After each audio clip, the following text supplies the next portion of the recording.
పిల్లలు ఇలా చూడండి, మీకు అక్కడ మధ్యలో కథల కార్డులు ఇచ్చాను. ఆ కార్డులు ఒకసారి చూసుకోండి మీరు.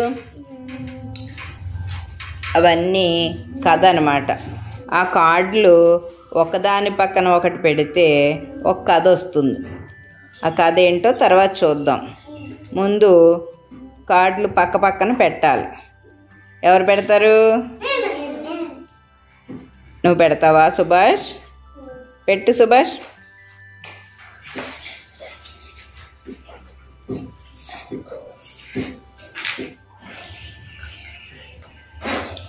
ఏం చేస్తుంది?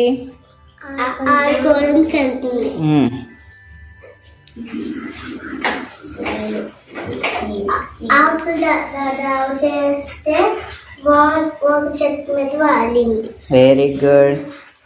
వాళ్ళు ఏం చూసింది? అక్కడ ఒక కుండ కనిపించింది. నీళ్ళు. అప్పుడు ఏం చేసింది? అక్కడ కొన్ని రాళ్ళు ఉంటే తీసుకుని వచ్చేసింది. వేస్తే ఆకు నీళ్ళు కొంచెం పైకి వచ్చింది. ఇంకా కొన్ని రాళ్ళు వేస్తే నీళ్ళు పైకి వచ్చింది. వస్తే ఎప్పుడు తాగి వెళ్ళిపోయింది. Very good Subhash.